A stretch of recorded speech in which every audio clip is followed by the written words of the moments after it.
Nous ouvrons à présent notre premier focus du week-end.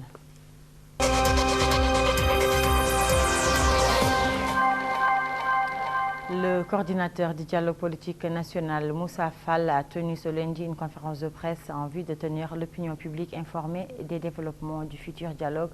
Après avoir rappelé le contexte de sa désignation, M. Fall a estimé que l'ouverture d'un débat constitue en elle-même une opportunité historique pour les acteurs politiques, d'autant que cette offre de dialogue émanant du chef de l'État n'est pas faite ni sous la pression politique, ni une pression sociale. Pour ce faire, il estime qu'une démarche préparatoire est désormais engagée pour impliquer l'ensemble des représentants des forces vives à la nation et pour uniformiser leur position autour de quelques axes précis, à savoir leurs attentes et les thèmes à retenir pour le débat. La mise en place d'une liste exhaustive des participants, fixer une méthodologie pour l'organisation du débat et s'assurer de prévoir les mécanismes pour la mise en œuvre des décisions décidées collégialement. Nouria Bourale. Moussa Fall est visiblement un homme prudent. Il donne l'impression d'éviter de mettre la charrue avant les bœufs, même si pour cela il essuie quelques pics, mais qu'il encaisse avec détachement, non sans une certaine philosophie bien du terroir et le sourire aux lèvres. Placé d'imperturbable, Moussa Fall, en homme indépendant, croit en une chose, sa mission, celle d'avoir reçu la confiance du président de la République pour tenter de rassembler des représentants politiques autour d'une même table pour envisager en commun l'avenir du pays. C'est apparemment la seule chose sur laquelle il ne veut faire aucune concession. Le président de la République a fait cette initiative de lui-même, sans contrainte, sans pression, sans répondre à une crise politique. C'est une décision politique, une décision, je dirais même stratégique, qu'il a prise, tenant compte d'une part de ses engagements durant sa campagne électorale et tenant compte aussi de la demande de la classe politique pour un dialogue et du besoin pour la société de se retrouver, de discuter et peut-être de faire des propositions pour construire une Mauritanie du futur, plus prospère, plus unie, plus fraternelle et peut-être plus juste. Pour lui, le dialogue est une inspiration personnelle du président pour un débat serein parmi la classe politique qu'il a toujours sollicité afin de réfléchir ensemble aux meilleurs moyens d'établir des règles du jeu politique. Pas de solution toute faite. Il n'a aucune recette magique que celle d'échanger ce qui est différent des différentes expériences de dialogue politique dans une phase préliminaire avec les partenaires politiques, des contours qui seraient à leurs yeux idoines pour faire avancer le pays. Tout le reste est discutable. C'est que nous avons demandé aux partis politiques et aux personnalités qui s'étaient présentées dans la dernière élection présidentielle, on leur a envoyé un questionnaire portant premièrement sur les objectifs qu'ils attendent de ce dialogue, sur les attentes qu'ils ont sur ce dialogue, parce que tout le monde en Mauritanie demande le dialogue, mais bon, sur quoi va-t-il déboucher? Sur quoi veut-on qu'il débouche? Ça, c'est la première question la plus importante.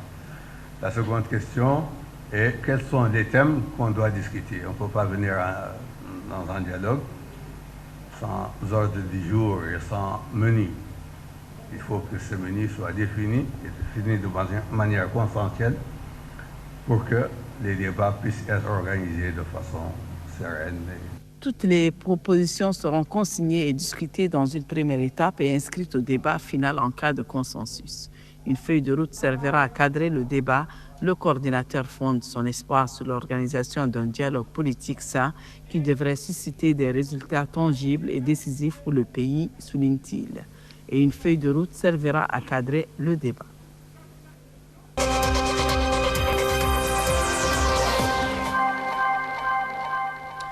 Chers téléspectateurs, à ce sujet, nous avons justement convié notre confrère du site d'information en ligne dénommé La Dépêche, dont l'article assez pointu a d'ailleurs inspiré la restitution filmée que la rédaction vient de vous proposer.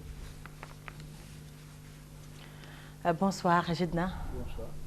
Alors, tout de suite, en lisant votre article, vous semblez relativement optimiste, et ce à dire que cette fois, le dialogue ne sera pas encore un autre mirage politique dans le désert mauritanien. Si c'est un optimisme, ça doit être un optimisme mesuré. Parce que je suppose que les Mauritaniens, il y a une offre de dialogue qui est venue du haut du sommet de l'État, en direction des acteurs politiques, un dialogue auquel aspiraient les partis politiques, mais aussi l'opinion publique nationale. Donc c'est toujours une bonne chose que de voir la scène politique s'apaiser et que les acteurs politiques puissent travailler de pair pour faire évoluer le pays vers des lendemains meilleurs. Est-ce que les partis satellites non reconnus, mais qui ne sont pas qui ne sont pas pour autant systématiquement disqualifiés, n'auront pas finalement le poids nécessaire et le dernier mot en complicité avec les structures de la société civile pour procurer à ce dialogue la réussite souhaitée?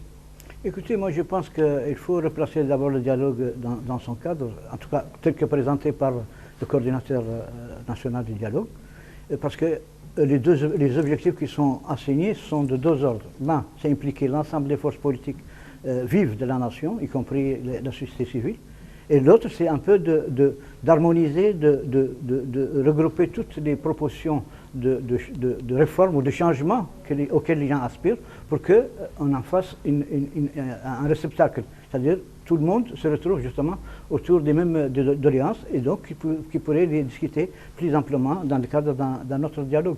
Parce que là, ce n'est véritablement que tel que présenté en tout cas, que le pré-dialogue au dialogue qui est lui-même attendu. Donc la société civile a son rôle à jouer, les personnalités politiques qui ne sont pas affiliées aux partis politiques ont leur mot à dire aussi. Et donc je pense que c'est pourquoi le coordinateur aujourd'hui a voulu un peu ratisser large pour qu'il y ait le maximum de personnes et de forces vives de la nation pour assister à ce dialogue. Et donc le fait de les rassembler tous, ou toutes ces forces, est en soi, ce sera lui en soi un succès. Que pensez-vous de la déclaration du rassemblement des forces démocratiques, le parti d'opposition qui a accusé le coordinateur du dialogue national, Moussa Fall, d'ignorer le pouvoir judiciaire durant la conférence de presse dans laquelle il a qualifié la faction du parti RFD de dissident? Écoutez, je pense que ça c'est un débat interne au RFD, mais c'est vrai qu'il y a la justice qui a déjà statué entre la